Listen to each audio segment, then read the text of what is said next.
Bangladesh is voting, and whatever happens in Bangladesh next will not just impact the fate of Bangladesh, but will have direct geopolitical and security consequences for India. India is keenly watching this election. Remember, Sheikh Hasina, the ousted former Prime Minister of Bangladesh, continues to be in exile here in India, and the BNP and the Jamaat-e-Islami that were once on the same side are today political competitors. India would be particularly concerned if the Jamaat-e-Islami does well, and many Bangladeshis, in particular women and minorities, would be very worried if the Jamaat-e-Islami does well as well, because the Jamaat is widely believed and seen to be linked to Pakistan, but also its religious orthodoxy will have a direct consequence for the rights of women. Remember, the Jamaat chief compared working women with prostitutes. This in a country which has had two former women prime ministers. In a moment from now, we'll be talking to celebrated author in exile, Taslima Nasrin. I'm Barkha Dutt. You're with the Mojo Story. On the program today, we're taking a close look at the critical elections in Bangladesh. Elections where the consequences and the results have a larger bearing on the regional power dynamics in South Asia. Recently, ever since Sheikh Hasina was ousted and enjoys safe harbor in India, relations between Dhaka and Delhi have deteriorated. The BNP today is in direct competition with the Jamaat-e-Islami. In India, there are genuine concerns not just about the rise of religious radicalism and the attacks on the minorities, in particular the Hindu community. There are also serious concerns about a Pakistan-Bangladesh-China axis. We have seen it play out in cricket recently when Pakistan and Bangladesh have claimed to stand together when it comes to the T20 World Cup. And we have been seeing it in more serious ways under the Yunus regime. So much so that the Shashi Tharoor-led parliamentary panel called the situation in Bangladesh the greatest strategic challenge for India since 1971. That's the war that birthed Bangladesh. I want to welcome our newsmaker to the program today. Taslima Nasrin is with us. She is, of course, a celebrated author. She has lived in exile for many years right here in India. She has suffered firsthand because of religious radicalism, threatened for her book Lajja, and has been in India ever since it became not palatable or possible for her to go back to Bangladesh. Taslima Nasrin, thank you. It's a great pleasure to see you after many, many years. Namaskar and see you, and very nice to see you. Are you hopeful at all, ma'am, about these elections? What are you expecting? What are you thinking?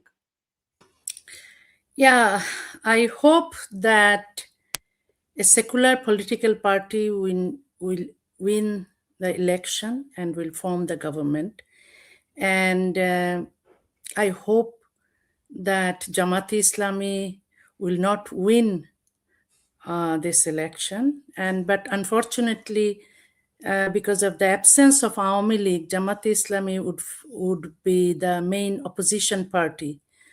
But I hope, even though Tariq Zia was a corrupt man when he lived in Bangladesh, but he lived in exile for 17 years. I hope that he learned from civilized Europe how to govern the country. And then now he is in Bangladesh. So most probably BNP will win and form the government. And I hope that he will protect the democracy and secularism and women's equal rights and human rights and minority rights, and also he will economic development, and also will do some kind of education for all and healthcare for all, and then he will try to reduce the gap between the rich and the poor. So I hope for the best. Can I ask you, you spoke about how you hope that the Jamaat-e-Islami does not do very well. The Jamaat is today in opposition to the BNP. The Jamaat chief compared working women with prostitutes. The Jamaat-e-Islami has not nominated a single woman on any seat. This in a country which has been led by two women at its helm, Khaleda Zia and Sheikh Hasina. The Jamaat's views on women are offered without apology. As a woman, for whom Bangladesh is home and India is also home, are you fearful of what the rise of Jamaat would mean for the rights of women in Bangladesh? Yeah, of course, because Jamaat-e-Islami is anti-women, anti-minority, anti-secularism, anti-democracy, and hostile to communal harmony.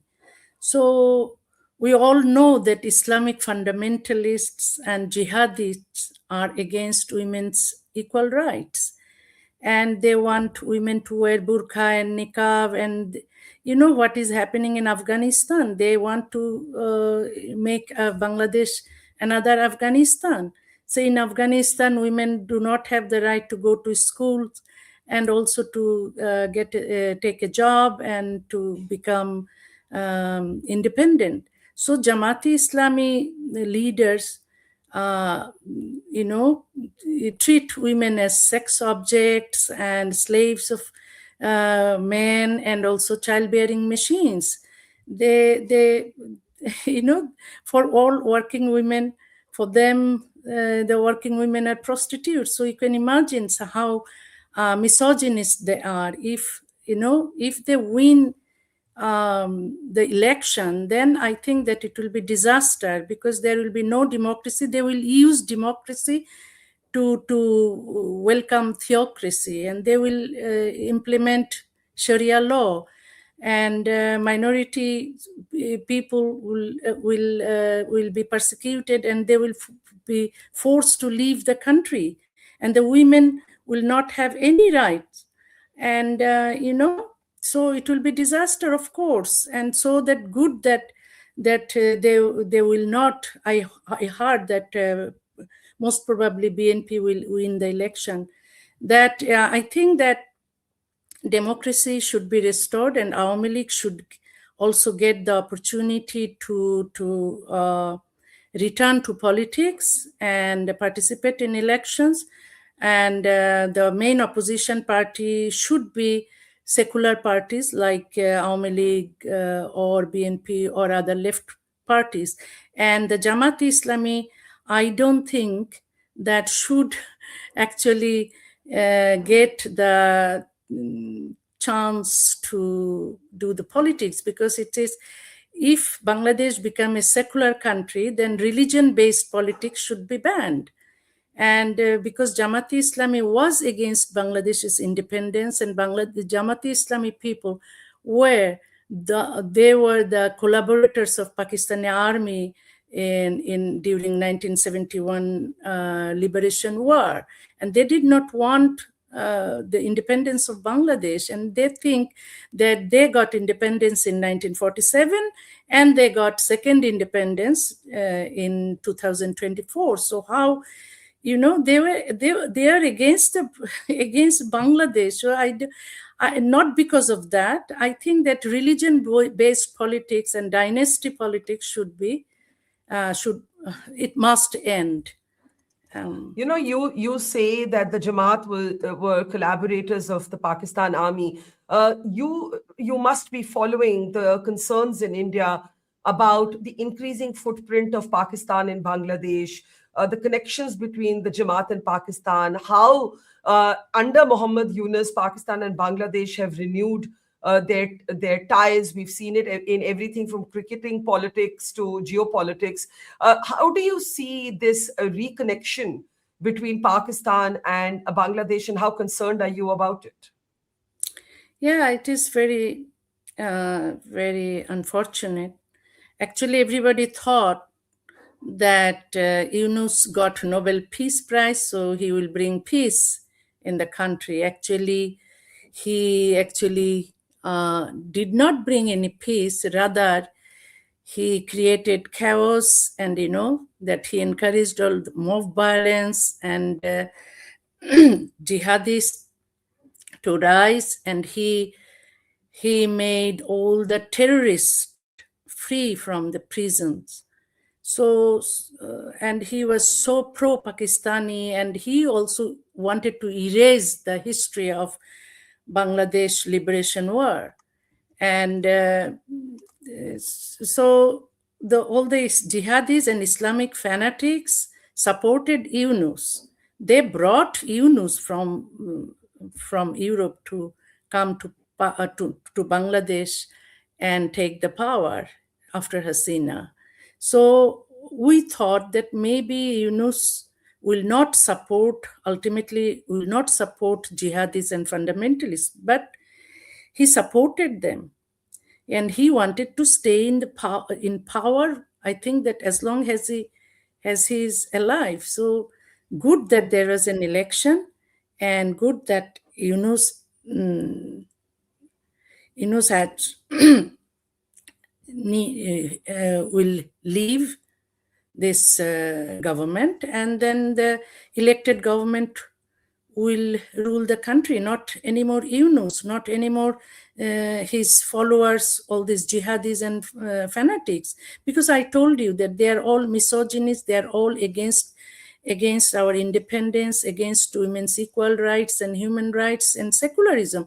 In Bangladesh, what is needed most is secularism. We need secular education, not madrasas. Madrasas should be banned, I think. All the madrasas are used as the factories for jihadis. It's a breeding ground for jihadis and fanatics. I think that we don't need madrasas. We don't need so many mosques everywhere. Millions of mosques are there. And Hasina built more mosques and madrasas because she wanted to use Islam to stay in power. So she thought that if she built more and more madrasas and mosques, that fanatics will forgive her and will want her to stay in power. But she was wrong. Those jihadis who were born from the breeding grounds that Hasina created, those jihadis actually threw her out of the country. Yeah. So now the lesson is do not support fanatics, punish fanatics for their criminal acts. Otherwise, they will destroy you. I think that's very well said that the jihadist Hasina helped to create eventually threw her out. I want to ask you a personal question. You are somebody who has been at the receiving end of grave threats, violent threats, a threat to your life for writing a book. You have received, you have lived in that shadow since Lajja. You know what radicalism means. You have paid a personal price for it. How concerned are you about seeing Bangladesh or sections of Bangladesh, not all of Bangladesh, but sections of Bangladesh fall prey to this rising Islamist ideology? Yeah, first one, I want to correct the information. Actually, I was not forced to leave the country because of Lajja. Lajja was published in 1993 in February, and the book was banned by Bangladesh government. At that time, it was Khalida Zia who banned my book.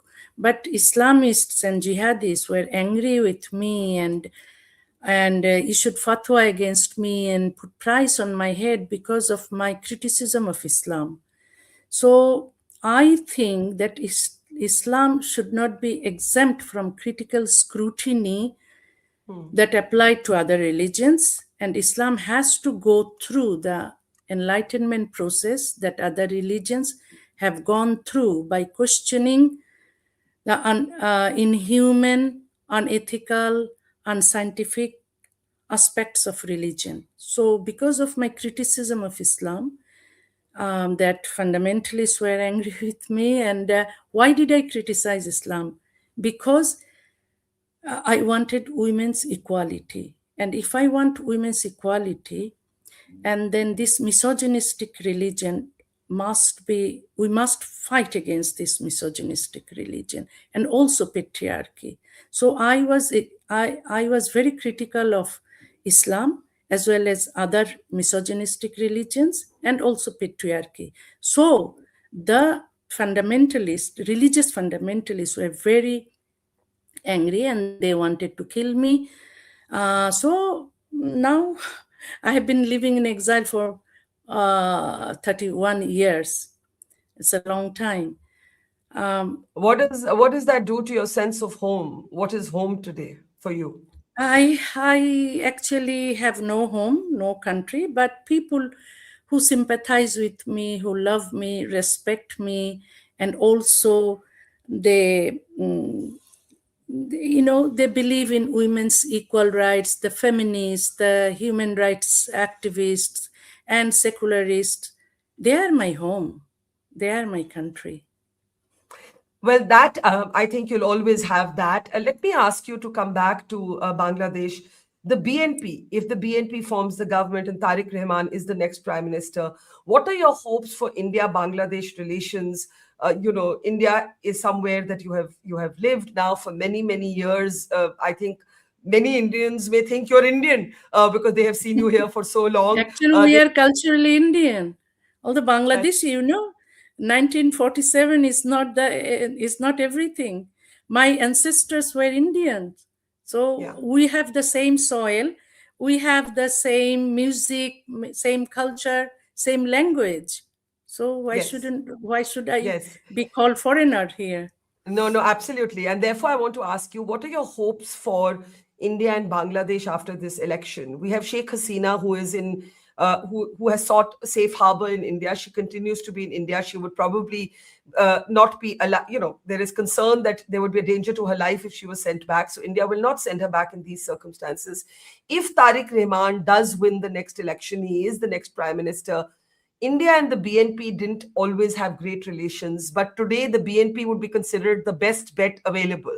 What is your hope for India and Bangladesh relations? I hope that Tariq Rahman is changed. He's not like a bad boy that like before when he lived in Bangladesh. But I think that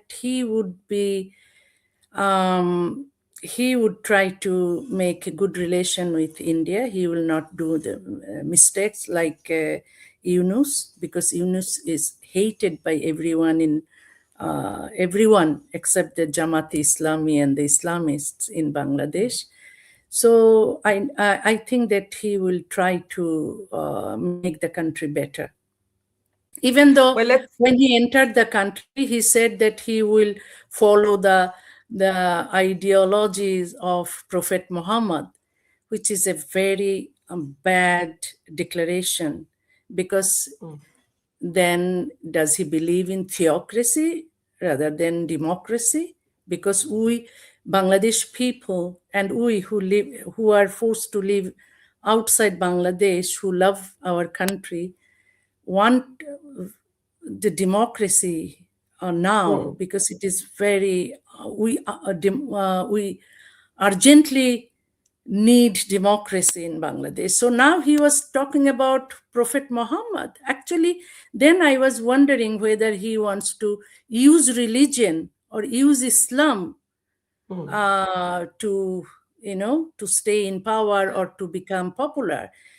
I think that the mistakes that his previous politicians did, like Khaleda Zia, Hasina, Ershad, and Zia Rahman, that used religion for their own interest, for their own political interest to stay in power, that should be now, it should not be continued, Well, because that may be a very utopian hope at this point when religion is firmly embedded, I think, in the politics of Bangladesh.